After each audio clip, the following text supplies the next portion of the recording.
ಶ್ರೀ ತರಳಬಾಳ ಜಗದ್ಗುರು ವಿದ್ಯಾಸಂಸ್ಥೆ register सिरगेरे are के कोकाटी प्रौढ़शाला उनकल हुब्बಳ್ಳಿ सभी पूज्य गुरु जी को प्रणाम करते हुए बच्चों आपको भी इस अवधि के लिए मैं स्वागत करता हूं।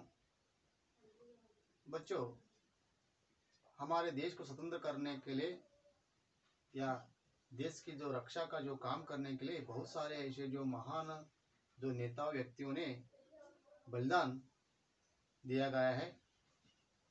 ऐसे महान नेताओं के बारे में भी आप परिचय प्राप्त कर लिया है और उसी के साथ हमारे देश के जो महान जवान है उस महान जवानों ने भी अपने देश की रक्षा के लिए अपने प्राणों की आहुति की गई है। ऐसे एक महान जो वीर जो जवान थे वह गुलाब सिंह ने जब विरोधी सैनिकों ने देश पर आक्रमण किया उस समय उन्होंने उनके विरोध में किस प्रकार की युद्ध की गई थी इसका सविस्तर जानकारी प्रस्तुत जो गुलाब सिंह जो पाठ है इस पाठ यानी यह जो कहानी है इस कहानी के माध्यम से हमें सविस्तर जानकारी दिया गया है। तो सबसे पहले बच्चों गुलाब सिंह जो पाठ है इस पाठ के जो लेखिका है सुभद्रा कुमारी चौहान इसका परिचय हम देखेंगे।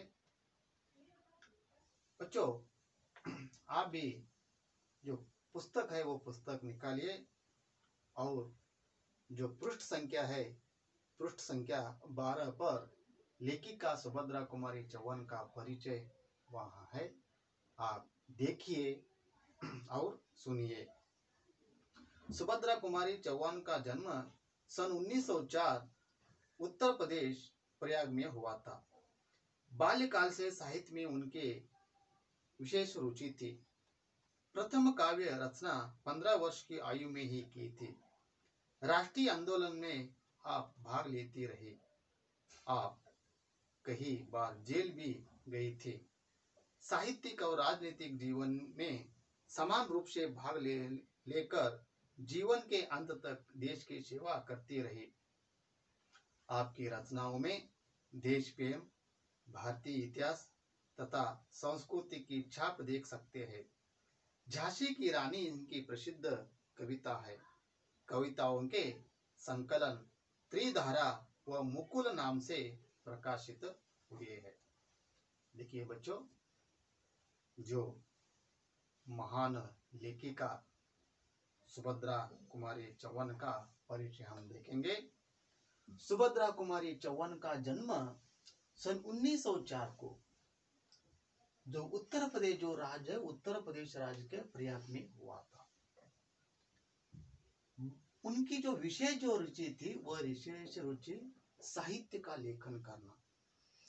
यह जो रुचि बाल्यकाल से ही उनमें विशेष रुचि तैयार हो गई थी और उसके बाद उन्होंने जो काव्य की रचना की है वह प्रथम जो काव्य 15 वर्ष की आयु में उन्होंने अपने काव्य की कृति की रचना की है और उनके अनेक जो महत्वपूर्ण कार्य भी किया गया है। वह कौन सा कार्य ने राष्ट्रीय जो आंदोलन थे उस आंदोलन में भाग लेती थी और उसी के साथ साथ जब वह ब्रिटिश सरकार विरोध में अनेक महान नेताओं के साथ राष्ट्रीय आंदोलन में भाग लिए थे उस समय वह कई बार जेल भी गए थे। साहित्यिक और राजनीतिक जीवन में समान रूप से भाग लेकर जीवन के अंत तक देश की सेवा की। उतना ही नहीं जब तक वह जीवित थे पूरे जीवन में उन्होंने देश सेवा करने का जो काम है वह काम किया है। वह किस तरह काम किया है वह साहित्य क्षेत्र में भी अपने जीवन में काम की है और उसी के साथ साथ जो राजनीति जो जीवन है, राजनीति जीवन में भी उन्होंने अपनी सेवा की गई है। आपकी रचना यानी उनकी जो प्रमुख जो श्रेष्ठ रचनाएं है, आपकी रचनाओं में देश प्रेम, भारतीय इतिहास तथा संस्कृति की छाप देख सकते हैं। उनकी जो एक प्रसिद्ध जो एक श्रेष्ठ जो कविता है, वह कविता ये कौन सा है? झांसी की रानी, त्रिधारा और मुकुल नाम से प्रकाशित हुए हैं। आपकी कहानी जो सुभद्री कुमारी चौहान है, सुभद्री कुमार चौहान के पुरस्कार के बारे में भी हमें यहाँ जानकारी दी है। उन्हें जो कौन सा श्रेष्ठ पुरस्कार मिला था, वह पुरस्कार है सक्सेरिया पुरस्कार। और उसी के साथ साथ आपकी कहानियां सरल शैली, मधुरतम भावनाओं, आदर्श तथा यथार्थों के मर्मस्पर्शी संघर्ष पर आधारित है। आपकी कहानियों में हिंदी साहित्य सम्मेलन की ओर से 2 बार शेक्सपियर पुरस्कार मिला था। आपकी कहानियों के संग्रहों के नाम बिखरे मोती तथा उनमें आदि ऐसे बहुत सारे अनेक जो कृतियों की रचना उन्होंने अपने जीवन की अंत तक की गई है। और उतना ही नहीं, जो देश को स्वतंत्र कराने के लिए अनेक महान नेताओं के साथ उन्होंने बहुत सारे आंदोलन में भाग भी लिया था।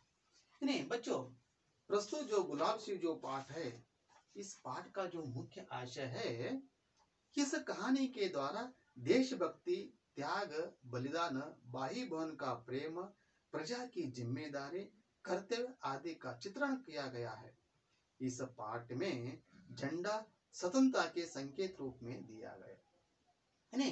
प्रस्तुत जो गुलाब सिंह जो पाठ है, इस पाठ का जो मुख्य जो आशय है, क्या इस पाठ का मुख्य आशय? देशभक्ति। हर एक व्यक्तियों में जो देशभक्ति है, देशभक्ति के या देश के प्रति आदर भाव या भक्ति होना चाहिए। और देश के लिए त्याग, बलिदान, भाई बहन का प्रेम और प्रजा की जिम्मेदारी आदि कर्तव्य आदि का चित्रण किया गया है।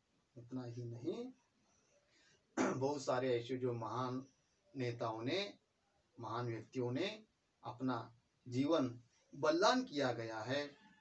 और प्रस्तुत जो पाठ में ये भी हमें बताते हैं कि भाई बहन का जो प्रेम जो रिश्ता है, वह किस तरह होता है, कैसे होना चाहिए, इसके बारे में भी हमें जानकारी दिया गया है। और प्रजा की जिम्मेदारी, हमारी जो कुछ जिम्मेदारी होती है, जिम्मेदारी ने जवाबदारी, हमारी जो जवाबदारी होती है, वह प्रजा को उस जवाबदारी को निभाना है। प्रजा यानी कौन? हर एक नागरिक को, हर एक प्रजा को सरकार ने या देश में जो जो काम करने की जो जिम्मेदारी है, वह जिम्मेदारियां भी हमें अच्छी तरह से निभाना है। इस पाठ में झंडा स्वतंत्रता के संकेत रूप में दिखाया, यानी हमारा जो राष्ट्रीय जो झंडा है, उस झंडा के रूप में जो संकेत, झंडा का जो संकेत होता है, उनका जो रूप होता है, इसका सविस्तर जानकारी इस पाठ के माध्यम से हमें दिखाया गया है। तो बच्चों, जो गुलाब सिंह जो पाठ है, इस पाठ का अध्ययन को हम अभी शुरुआत करेंगे या देखेंगे। दिन और तारीख की जरूरत नहीं, जब अमर अंत की कहानी कहने वाले हैं, तब एक दिन और तारीख को पकड़ कर क्यों चले।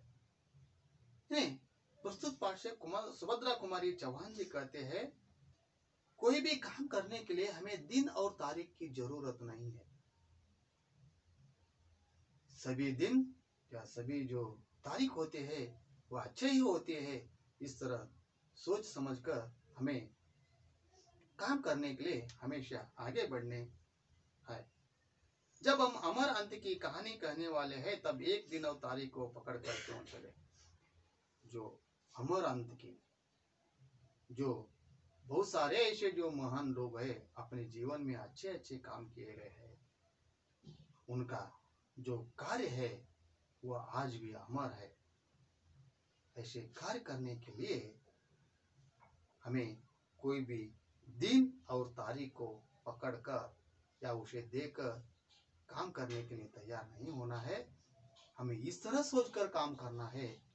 सभी दिन अच्छे हैं, सभी जो तारीख होती है वो भी बहुत ही श्रेष्ठ है। इस तरह समझकर हमें एक अच्छे जो काम करने का जो कार्य करना है वह कार्य करने के लिए हमेशा आगे बढ़ना है। उसके घर में पिता थे, माँ थी, एक गुड़िया सी बहन थी, गुलाब सी सारे घर का दुलारा था। उसके घर ने क्या, कौन, जो गुलाब सी जो है, गुलाब सी के घर में उनके पिता थे, माँ थी और एक गुड़िया सा बहन थी। गुड़िया ने ಕನ್ನಡದ ಗೊಂಬೆ ಅಂತೀವಿ. ಗೊಂಬೆ ಎಷ್ಟು ಚಲೋ ಅನಿಸ್ತದೆ, ಎಷ್ಟು ಖುಷಿ ಅನಿಸ್ತದೆ ನಮ್ಗೆ ನೋಡಿದ್ರೆ. ಹಾಗೆ ಒಂದು ಸುಂದರವಾದಂಥ ತಂಗಿ ಕೂಡ ಅವ್ರ ಮನೆಯಾಗಿದ್ರು अंतೇಳಿ ಈ ಪ್ರಸ್ತುತ ಒಂದು ಪಾಠ ಮೂಲಕ हम ತಿಳಿಸ್ತಾರೆ. और उनके परिवार में, उनके घर में सबसे जो दुलारा कौन थे, वह दुलारा यानी गुलाब सिंह. दुलारा यानी लाडला. लाडला ಅಂದ್ರೆ ಪ್ರೀತಿಯ ಮಗು. ಈ ತರ ಆ ಮನೆಯಲ್ಲಿ ಒಬ್ಬ ಅಂದ್ರೆ ಗುಲಾಬ್ ಸಿಂಗ್ ಏನೋ ಒಬ್ಬ ಬಾಲಕನ, ಅವನು ಬಹಳ ಪ್ರೀತಿ ಮಗು ಕೂಡ ಅವ್ರ ಪರಿವಾರಿಗೆ ಆಗಿದೆ ಅಂತ ಹೇಳಿ ಹೇಳ್ತಾ ಇದ್ದಾರೆ. एक दिन की बात है, वह बीमार पड़ा. माँ ने उसका खाना बिल्कुल बंद कर दिया, पर उसका बार बार कुछ खाने को मांगना रोटी छोटी बहन से न सहा गया. वह चुपके से गुड़ और चने चुरा लाई और खिला दिए अपने भैया को. देखिए बच्चों, एक दिन की बात है, ಒಂದು ದಿನದ ಮಾತು. ಏನು ಒಂದು ದಿನದ ಮಾತು? वह बीमार पड़ा यानी एक दिन जो गुलाब सिंह जो है, वह गुलाब सिंह बीमार पड़ा था. जब वह बीमार पड़ा था उस समय उनके माँ ने उनका जो खाने का जो काम होता है वह खाना बिल्कुल बंद कर दिया था. पर उसका बार बार कुछ खाने को मांगना छोटी बहन न सह गया. जब वह बीमार पड़ने के बाद उनके माँ ने खाना बंद कर दिया, उस समय वह हमेशा अपने माता को मांगता था, माँ मुझे कुछ खाने को दे दो. इस तरह जो बार बार जो मांगता था, यह मांगने की सुनकर उनकी बहन जो है वह सह न सकी. उन्होंने क्या करते हैं, अपनी छोटी सी बहनें क्या करती है, उसे चुपके ने किसी को मालूम न होना, इस तरह चुपके क्या करते हैं, अपने भाई को गुड़ और चने खाने को देता है. उस समय उसके बाद भैया का बुखार बढ़ गया और वह तो खिला ही चुकी थी. अपने भाई के संतोष के लिए वह माँ बाप का गुस्सा भी सहने को तैयार थी. पर भाई ने गुड़ चने की बात किसी को न बताई. धीरे धीरे रोग उतर गया, पर भाई के मन पर बहन की प्रेम की छाप पड़ गई. जब बहन ने अपने भाई को चुपके से जो गुड़ और चने खिला दी, गुड़ और चने खिलाने के बाद उनका भैया का जो बुखार है वह बुखार बढ़ जाता है. बुखारेने ಕನ್ನಡದ ನಾವು ಜ್ವರ ಅಂತು. ಹಂಗೆ ಬಹಳಷ್ಟು ಅವರಿಗೆ ಜ್ವರ ಒಂದು ಬಂದ್ಬಿಡ್ತು. अವಾಗ भाई अपने भाई के संतोष के लिए वह माँ बाप से गुस्सा को भी सहना तैयार थे. जब उसका बुखार चढ़ गया, दोनों को बीच में बहुत एक बड़ा प्रेम का संबंध था. भाई के कारण अपने माँ बाप कितने भी उसे डांटे या कष्ट दे, वह सहने को तैयार थी. लेकिन वह इतने ही विचार करते थे कि मेरा भाई हमेशा संतोष या आनंद से रहे. इस कारण वह चुरा कर अपने भाई को गुड़ और चना खिला देती है.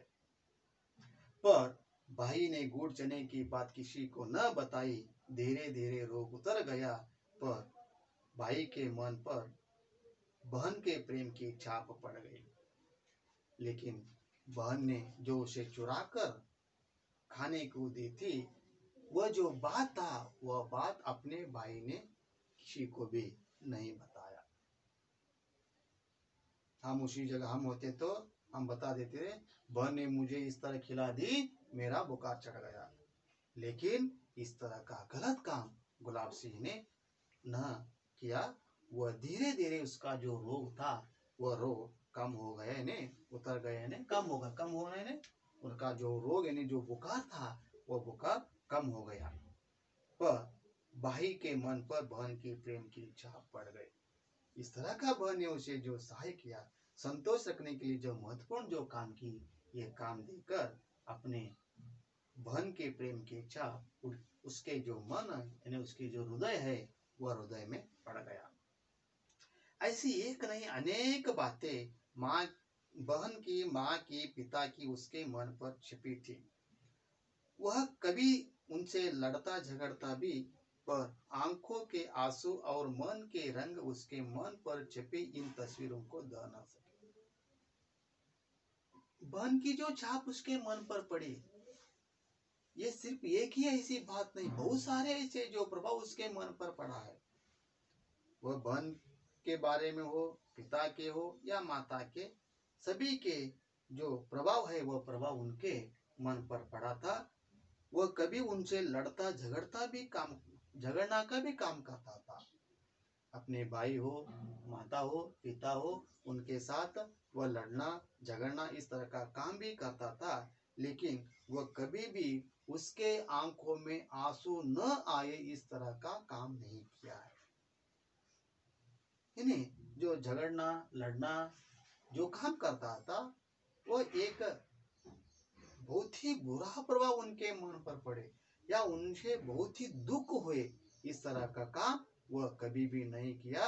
यानी उनके आंखों में आंसू आए इस तरह का गलत काम वह कभी भी नहीं किया है। उसके मन पर छपी इन तस्वीरों को धो न सके। इस तरह बहुत अनेक जो श्रेष्ठ जो काम है वह श्रेष्ठ काम अपने परिवार के साथ उन्होंने किए गए। एक दिन ऐसी हवा भय की मुरझाए हुए दिलों की नई जान आ गई। यह हवा उमंगों की हवा थी। बड़ा भारी जुलूस निकालना था, पर बादशाह का हुक्म था जुलूस न निकले, शहर में आतंक छा गया। एक दिन ऐसी हवा भय की मुरझाए हुए दिलों में नई जान है। एक दिन जिस नगर में गुलाब सिंह रहते थे उस नगर में एक बहुत बड़ा हवा बहने लगे। वह इस तरह का हवा बहने लगे कि जिनके दिल में जो भी विचार नहीं होते उनके दिलों में भी देश के प्रति अभिमान जो गौरव की जो बात वह उबलने लगा। उन्हें मालूम है कि हम भी देश के लिए कुछ ना कुछ करना चाहिए। इस तरह की जो हवा होती है उनके मन में आने लगी। यह हवा उमंगों की हवा थी। उमंग ने संतोष, आनंद, उत्साह की हवा निर्माण होने लगे। बड़ा भारी जुलूस निकालना था।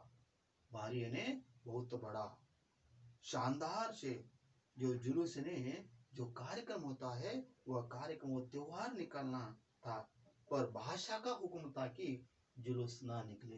इन्हें जो जुलूस निकलने का उनके मन में जो विचार आया, हम भी देश के लिए कुछ न कुछ करें, इस तरह उनके मन में जो विचार आया, उस समय उस गांव में रहने वाले जो बादशाह थे, जो राजा थे, राजा का हुक्म था कि क्या हुक्म ने क्या आदेश, क्या उसका आदेश था, हमारे गांव में या हमारे शहर में जुलूस न निकले, शहर में आतंक छा जाएगा। ने उस शहर में जो बादशाह का जो आतंक था वह आतंक तैयार हुआ था। जो जिस तरह कहता था उसी तरह वहां के लोग काम करते थे। बड़ा आया बादशाह, क्यों न निकले जुलूस, क्यों न निकले हमारा झंडा, भाई ने बहन से कहा। उसके बाद जो भाई यानी जो गुलाब सिंह ने अपने बहन से कहते हैं, बड़ा आया बादशाह, वो बहुत बड़ा व्यक्ति है क्या, वो बहुत बड़ा राजा है क्या, वो क्यों निकले जुलूस, क्यों निकले हमारा झंडा। अपने भाई से कहने लगे, यहाँ के सभी लोग राजा के आदेश पर काम करते हैं। राजा ने आदेश दिया कि जुलूस का त्योहार न मनाए, झंडा न निकाले, इस तरह का आदेश करने वाला वह कौन है। वो क्या बहुत बड़ा बन गया है? हम जुलूस क्यों ना मनाए, हम हमारा झंडा क्यों ना निकले, वह कौन होता है? इस तरह अपने बहन से वह कहता था। उस समय बहन ने अपने भाई से बोलता है, कौन है वह बादशाह? कौन है वह बादशाह? भैया बोल, कौन है वह बादशाह इस तरह आदेश करने वाला? तब भैया ने कहा, होगा कोई, मुझे मालूम नहीं है, कोई तो होगा। इस तरह अपने बहन से कहता है। बहन ने पूछा, क्यों ना निकले जुलूस, क्यों ना निकले झंडे? उसके बाद उनकी जो बहन होती है वह भी अपने भाई से कहते हैं, हम क्यों ना निकले जुलूस, क्यों ना निकले झंडा, ಯಾಕ ನಾವು ಆ ತ್ಯೋಹಾರನ ಆಚರಣೆ ಮಾಡಬಾರ್ದು, ಯಾಕ ಹಬ್ಬನ ಆಚರಣೆ ಮಾಡಬಾರ್ದು, ಯಾಕ ಆ झंडा ಕೂಡ ನಾವು ಹೊರಗೆ ತೆಗಿಬಾರ್ದು, ಅವನು ಯಾವ ಅಂತೇಳಿ ಈ ತರ ಏನ್ ಮಾಡ್ತಾಳ ತಂಗಿ ಅನ್ನ ಕೇಳಕ್ಕೆ ಮುಂದಾಗ್ತಾಳ। उस समय भाई कटु स्वर में बोला, हमारा देश बादशाह का गुलाम है जो। उस समय भाई ने कटु स्वर में, कटु यानी कम स्वर में दुखित होकर कहता है, हमारा देश बादशाह का गुलाम है। गुलाम यानी किसी के आदेशों, दूसरों के आदेशों पर या किसी उनके आदेश पर जो नाचता है, ऐसे लोगों को हम क्या कहते हैं? गुलाम कहते हैं। संत स्वतः शक्ति से या बुद्धि से काम नहीं करते हैं। बहुत सारे ऐसे लोग दूसरों के आदेश पर या इच्छा पर नाचते हैं। इस तरह हमारा देश बन गया है। उत्तर था, तब तो जरूर निकले जुलूस, हम जरूर फहराएंगे अपना झंडा, देखते हैं कौन रोकता है हमें। उस समय दोनों का उत्तर एक ही था, तब तो जरूर निकले हमें जुलूस। इनके विरोध में जो जुलूस है वह जुलूस हमें निकालना है, जो त्योहार है वह त्योहार हमें मनाना है। हम जरूर फहराएंगे अपना झंडा, देखते हैं हमें कौन रोकता है। तो दोनों इस तरह विचार करते हैं कि हम जरूर फहराएंगे हमारा झंडा, हमारा जो तिरंगा जो झंडा है, तिरंगा झंडा को हम फहराएंगे, देखेंगे कि हमें कौन रोकता है। इस तरह दोनों एक जो कठोर जो निर्णय है वह कठोर निर्णय लेते हैं। झंडे की तैयारी होने लगी। बहन ने अपनी पुरानी ओढ़नी फाड़कर झंडा बना लिया। हरा लाल रंग भी चढ़ गया। भाई ने उसे अपने खेलने के डंडे से बांध लिया। झंडा तैयार। झंडे की तैयारी, इस तरह विचार करने के बाद दोनों क्या करते हैं? झंडे की तैयारी करने के लिए आगे बढ़ते हैं, तैयार करने के लिए शुरू होते हैं। बाहर कोई भी झंडा देने को तैयार नहीं है, उन दोनों को झंडा भी नहीं मिल रहा है। उस समय दोनों ने एक महत्वपूर्ण कौन सा काम करते हैं ने, उनकी जो अपनी जो बहन की जो पुरानी ओढ़नी थी वो पुरानी ओढ़नी को फाड़ लेते हैं। उस पुरानी ओढ़नी पर लाल और हरा रंग भी लगा देते हैं। भाई ने उसे अपने खेलने के डंडे से बांध लिया। डंडे ने लकड़ी जो काटी होती है, उनका खेलने का जो काटी था, उस काटी को क्या करता है? अपने बहन की जो पुरानी ओढ़नी फाड़ कर उस पर लाल और हरा रंग चढ़ा दिया था। उस दोनों जो रंग को, कपड़े को क्या करता है? अपने जो काटी, खेलने का जो काटी था, उस काटी को बांध देता है और कहता है हमारा झंडा तैयार हो गया। अब भाई झंडा लेकर चला। अरे भाई जाते कहाँ हो, हम भी साथ चलेंगे, बहन आग्रह से बोली। जब झंडा तैयार हो गया, झंडा तैयार होते ही भाई ने उनके हाथ में झंडा लेकर चलने लगा। जब वो चलने लगा उस समय बहन ने अपने भाई से कहते हैं, अरे भाई जाते कहाँ हो? अरे भैया झंडा लेकर तुम कहाँ जा रहे हो? हम भी साथ चलेंगे, तुम अकेले ही नहीं जाएंगे, तुम्हारे साथ हम भी आते हैं, आप रुकिए। इस तरह अपने जो भाई था, अपना भाई को आग्रह करने लगे। पर बहन बड़ी दूर जाना है, तुम थक जाओगे। जब बहनें भाई के साथ जाने के लिए आग्रह करने लगी, तब भाई ने अपने बहन से कहते हैं, क्या कहते हैं, बहन मुझे बहुत दूर जाना है झंडा लेकर, अगर वहां तक तुम मेरे साथ आए तो तुम थक जाओगी।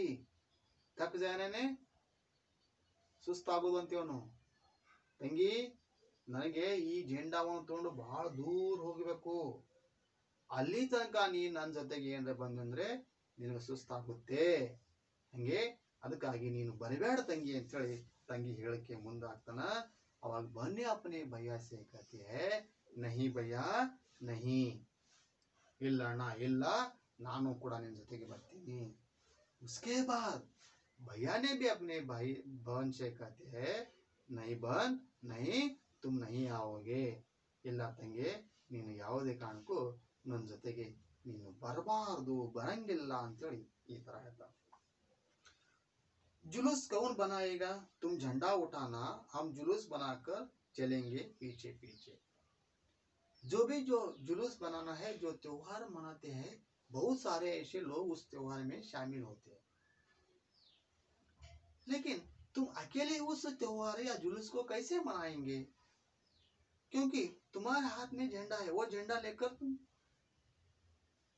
चलते हैं, लेकिन तुम्हारे आगे हो या पीछे हो, कोई न जुलूस मनाने के लिए तुम्हारे साथ होना हो, इस कारण मैं तुम्हारे साथ आती हूँ। इस तरह बहन ने क्या कहते हैं, अपने भाई से कहते हैं, नहीं रानी तुम जुलूस नहीं, तुम एक काम करो, हमें रोली का तिलक लगाकर विदा करो, जैसे राजकुमारी अपने भाई राजकुमार को विदा करती थी। उसके बाद भाई ने अपने बहन से कहते हैं, क्या कहते हैं, नहीं बहन नहीं, तुम एक काम करो, ಇಲ್ಲ ತಂಗಿ ನೀನು ಒಂದು ಕೆಲಸವನ್ನು ಮಾಡು, ಏನು ಕೆಲಸ ಮಾಡು, हमें रोली का तिलक लगाकर विदा करो, विदा करो यानी विदागिरी करना, ಬೀಳ್ಕೊಡುಗೆ ಮಾಡುವುದು, ಕಳಿಸಿಕೊಡುವುದು, ನೀವು ಒಂದು ಕೆಲಸ ಮಾಡು, रोली तिलक लगाने की लाल बुकनी चूर्ण, हम उसे क्या कहते हैं, कन्नड़ में कुमकुम कहते हैं। तुम एक काम करना है, मेरे माथे पर रोली का तिलक लगाकर मुझे विदागिरी कर, मुझे भेज देने का काम कर। और जैसे किस तरह काम करना है, पिछले दिनों में अगर राजा युद्ध करने के लिए युद्ध भूमि को जा रहे तो उस समय उनकी जो पत्नी जो राजकुमारी होती है, वह राजकुमारी उन्हें रोली का तिलक लगाकर विदागिरी का काम करते थे, उस तरह तू भी यह काम कर। इस तरह भाई ने अपने बहन से कहता है। बहन ने खुशी की किलकारी के साथ ताली बजाई और दौड़कर थोड़ी सी रोली थोड़े से चावल सजा लाई, थाली में एक दिया भी जल रहा था। भाई की आरती उतारनी थी, मुंह के चारों तरफ घूमती थाली एक आभा मंडल बनने लगी। उसने देवी देवताओं के चित्रों में भी वैसा ही आभा मंडल देखा था। भाई के चारों तरफ वैसा ही आभा मंडल देखकर वह बहुत खुशी हुई। जब भैया ने इस तरह जो कहा, यह कहते हुए बहन ने बहुत ही खुशी से ताली बजाकर घर के अंदर दौड़ गई और अंदर जाकर थोड़ी सी रोली थोड़े से चावल सजा लाई। जब अंदर से बाहर आई, वह किस तरह आई, एक थाली ली, उस थाली में रोली का जो तिलक है वह तिलक और उस तिलक के साथ थोड़ा सा चावल भी लाई और उस थाली में एक जलते हुए दीप भी ले आई थी। ಮಕ್ಕಳೇ, ನಾವು ಕೂಡ ಕೆಲವೊಂದು ಮದುವೆ ಕಾರ್ಯಲ್ಲಿ ಇನ್ನು ಯಾವುದೇ ಹಬ್ಬಗಳು ಇರ್ತಾವಲ್ಲ, ಹಬ್ಬ ಸಂದರ್ಭದಾಗ ನಾವು ಕೂಡ ಏನು ಮಾಡ್ತೇವೆ, ಆ ನಮ್ಮ ಹಣೆ ಮೇಲೆ ಮಾತೆ ಮೇಲೆ ಆ ಕುಂಕುಮ ನಾಮ ಕೂಡ ಹಚ್ತೇವೆ। ಅಷ್ಟೇ ಅಲ್ಲ, ಈ ಆರತಿ ಆದ್ಮೇಲೆ ತಲೆಗೆ ಏನು ಮಾಡ್ತಾರೆ, ಅಕ್ಕಿ ಕಾಳದವಲ್ಲ ಅವು ಕೂಡ ಹಾಕ್ತಾರ। ಹಂಗ ಆ ಥರ ಏನು ಮಾಡ್ತಾಳ ತಂಗಿ ಆ ಕಾರ್ಯ ಕೆಲಸ ಮಾಡ್ತಾಳ। ಆಮೇಲೆ भाई के माथे पर आरती उतारने लगे। मुंह के चारों तरफ घूमती थाली का आभा मंडल बनने लगे। मुंह के चारों तरफ ने जो अगर हमारे पास जो आरती हम उतारते हैं, इस तरह बहन क्या करते हैं, वो थाली को ऐसे चारों तरफ घुमाती है। चारों को ऐसी तरह घुमाते ही हम क्या करते हैं, ऐसे उस दिया को हम देखते हैं। उसी तरह उन दोनों के बीच में ये काम भी होने लगे। उसने देवी देवताओं के चित्र में वैसा ही आभा मंडल देखा। भाई चारों तरफ वैसा ही आभा मंडल देखकर बहुत ही खुश हुए। उतना ही नहीं, जो हम अनेक जब आरती उतारने का जो काम करते हैं, उस समय हम भगवान को भी प्रार्थना करते हैं, इन्हें बड़ी शक्ति दे, हर एक काम है वह काम पूर्णता से सफल हो। इस तरह वह भगवान को प्रार्थना भी करती है। ये सभी जो संतोष या आनंद का वातावरण है, ये देखकर दोनों को बहुत ही खुश हुआ। बहन ने भाई के माथे पर तिलक लगाए, चावल बिखराए। तभी भाई ने बहन के पैर छुए और विदा ली। बहन ने भाई के सिर पर हाथ फेरा और बलैया ली। तब बहन ने भाई के माथे पर तिलक लगाए। उसके जो माता है ये नहीं अंतला आ हनी मेले कुंकुम इंगाची बिड़ता आमेले चावल उसके सिर पर चावल बिखराए। ये काम होने के बाद जो भाई है वह भाई क्या करता है, अपने जो बहन है उस बहन की पैर छूकर विदागिरी लेते हैं। इन्हें बहन से कहते हैं, मैं एक अच्छे काम के लिए जा रहा हूँ, मुझे आशीर्वाद दे।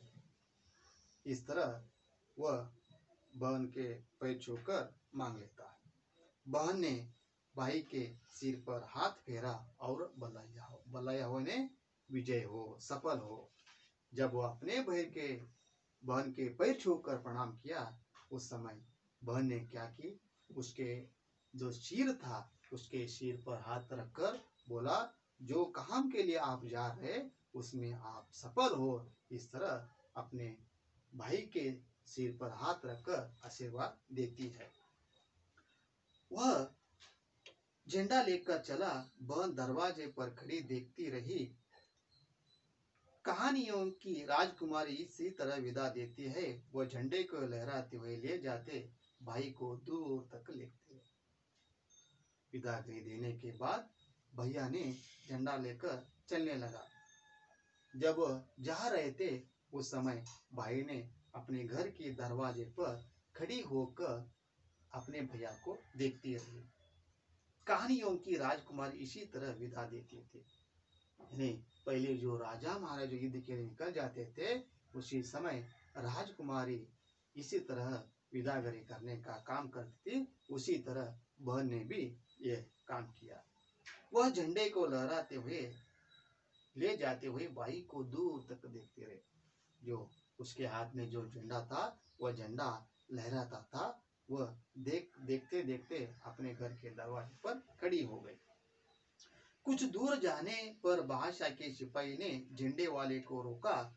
वह न रुका। बादशाह के सिपाही ने गोली चला दी। वह गिर गया, झंडा न गिरा। वह उसके हाथ में था। गोली चलते देख कोई उसके पास न आया। बहन ने भाई को गिरते देखा। वह दौड़ पड़ी। भाई खून से लथपथ पड़ा था। वह पुकारती रही, भैया भैया। कुछ दूर जाने पर बादशाह के सिपाही ने उस झंडे वाले को रोका। जो उस शहर में जो बादशाह जो राजा था, उसके जो सिपाही थे, उसके जो नौकर थे, उस नौकर ने झंडे वाले को रोका। झंडे वाला यानी कौन? गुलाब सिंह को रोका, लेकिन गुलाब सिंह रोकने के लिए तैयार नहीं थे। तब बादशाह के सिपाही को गुस्सा आते ही उन्होंने क्या किया, गुलाब सिंह के ऊपर गोली चला दी। जब सिपाही ने उसके ऊपर गोली चला दी, उस समय जो गुलाब सिंह था वह नीचे जमीन पर गिर पड़ा। लेकिन उसके जो हाथ में जो झंडा था, वह झंडा नहीं गिरा। वह झंडा वैसे ही खड़ा रह गया था। गोली चलते देख उसके पास कोई नहीं आया। जब बादशाह के सिपाही ने उसके ऊपर गोली चलाई, वहां अनेक लोग वहां आसपास में खड़े थे। लेकिन कोई भी उसके पास नहीं आए, वहीं पर खड़े होकर देख रहे थे। बहन ने भैया को गिरते देखा, वह दौड़ पड़ी। जब वो दरवाजे के सामने खड़ी होकर देख रही थी, जब उनके भैया गिर पड़े, वह अपने आंखों से देखी और देखते ही अपने घर से वह सीधा अपने भैया के पास दौड़ पड़ी और वहां जाने के बाद देख लेती है, उस समय उसका जो भैया था वह खून में लथपथ पड़ रहा था। लथपथ पड़ना है ಒದ್ದಾಡು ಅವಾಗ ಈಕಿ ಏನು ಅಲ್ಲಿ ಓಡೋದಳು, ಓಡೋದ ಮೇಲೆ ನೋಡ್ತಾ ಅಂದ್ರೆ ಅವ್ರ ಅಣ್ಣ ಆ ರಕ್ತದಲ್ಲಿ ಒದ್ದಾಡ್ತಾ ಇದ್ದ ಅಂತ ಹೇಳಿ ಹೇಳಿದಾರೆ। वह पुकारती रही भैया भैया। अपने भैया को जो स्थिति निर्माण भैया की जो स्थिति निर्माण हुई थी वह देखकर वह पुकारने लगी, भैया भैया ये क्या हुआ। इस तरह वहां भैया के पास जाकर बोली। भाई के प्राण मानो ये अमृतवाणी सुनकर लौट पड़े। वह बोला, तू आ गई, यह झंडा ले। जब मूर्छित अवस्था में बेशुद्ध होकर वह पड़ा था, जब बहन ने भैया भैया इस स्वर में जब पुकारे, वह पुकारते हुए या उसके कान में जो शब्द जो पड़ी, पुकारने की जो ध्वनि जो पड़ी, ये सुनते ही भैया ने अपने बहन से कहने लगे, बहन तुम आ गई, अब तुम एक काम कर, मेरे हाथ में जो झंडा है वह झंडा अब तू ले। इस तरह भैया ने अपने बहन से कहते हैं। बहन ने झंडा थाम लिया, भाई चला गया। बहुत रोई पर झंडा हाथ में उठा ये रही। बादशाह के सिपाही मानो गढ़ जीत कर चले गए। लोग भागे आए, उन्होंने भाई के देह उठाए, आगे आगे झंडा लिए बहन चलने लगे। थाम लेना इन्हें ले लेना। जब भैया ने उसे बोला, उस समय बहन क्या करते हैं, उनके हाथ से झंडा अपने हाथ में ले लेती है। झंडा लेने के बाद उनका जो भाई यानी जो गुलाब सिंह है वह गुलाब सिंह चला गया, स्वर्ग लोग पहुंच गए। बहन ने बहुत रोई पर झंडा हाथ में उठा रही और बाद में उनके हाथ में झंडा ले ली। बादशाह के सिपाहियों ने माना गढ़ जीत कर चले गए। जब वह स्वर्गलोक पहुंच गए, गुलाब सिंह निकल गए, तब बादशाह के सिपाही ने खुशी से सोचा कि हम यह युद्ध जीत लिया। इस तरह सोचकर क्या करते हैं, वह अपने बादशाह के तरफ निकल जाते हैं। जब वह निकल गए, तब गुलाब सिंह के बहन के पास वहां खड़े हुए जो लोग थे वह लोग भाग कर आए और उन्होंने भाई के देह उठाए। उनका जो शरीर है, उनका जो देह है, वह देह उठा ली और अपने कंधों में लेकर चलने के लिए तैयार हो गए। बहन से बोले, बेटा बेटी तुम क्या करो, ये जो झंडा है वह झंडा लेकर तुम आगे चलो, हम तुम्हारे पीछे पीछे आते हैं। इस तरह त्योहार करते करते वह आगे बढ़े। बादशाह का हुक्म था, जुलूस नहीं निकालेगा, जुलूस निकला, झंडा नहीं निकालेगा, झंडा निकला और वह भी बड़ी शान से। उस गांव में जो बादशाह था वह राजा का आदेश था। क्या आदेश था? जुलूस नहीं निकालना है, फिर भी जुलूस निकाला। झंडा नहीं निकालना है, फिर भी झंडा निकाला, वह भी बड़ी शान से, ಬಹಳಷ್ಟು ಗೌರವದಿಂದ ಖುಷಿಯಿಂದ ಸಂತೋಷದಿಂದ ದೊಡ್ಡ ಪ್ರಮಾಣದಾಗ ಆ ಒಂದು ಕಾರ್ಯಕ್ರಮವನ್ನು ಆಚರಣೆ ಮಾಡಲಿಕ್ಕೆ ಮುಂದಾದರು। ಕಾರ್ಯಕ್ರಮ ಆಚರಣೆ ಕೂಡ ಮಾಡಿದ್ರು। आमेले यह बालक था गुलाब सिंह, जो अपनी सुगंध बिखरे चला गया। आज इस तरह का जो देश के लिए अपने प्राणों को आहुति देने वाला, प्राण को त्याग करने वाला वह श्रेष्ठ बालक कौन ने? वह श्रेष्ठ बालक गुलाब सिंह था। सिर्फ आज गुलाब सिंह की तरह बहुत सारे ऐसे जो महान जवान है, अपने देश के लिए प्राण त्याग करने के लिए आगे बढ़ रहे हैं। बच्चों, आप भी देश के लिए आपसे जो भी काम कर सकते हैं वह काम अच्छी तरह से स्वच्छ मन से करने के लिए या देश के लिए अपना जीवन समर्पित करने का जो काम है वह काम हमेशा अपने जीवन में करते आगे बढ़े। इसी तरह जो गुलाब सिंह जो पाठ है इस पाठ को हम यहाँ देख लिया है बच्चों। उसके बाद पाठ के नीचे जो अभ्यास होते हैं अभ्यास में एक वाक्य का प्रश्न का उत्तर लिखिए, 2-3 वाक्यों का प्रश्न का उत्तर लिखिए, जोड़ कर लिखिए। अनेक प्रकार की जो व्याकरण अंश होती है वो व्याकरण अंश और उसी के साथ साथ जो अनुरूपता जो प्रश्न होते हैं इन सभी प्रश्नों को अच्छी तरह से फिर एक बार पाठ पढ़कर उन प्रश्नों का उत्तर लिखने का आप प्रयत्न कीजिए। इस पाठ को यहीं पर विराम देता हूँ। धन्यवाद।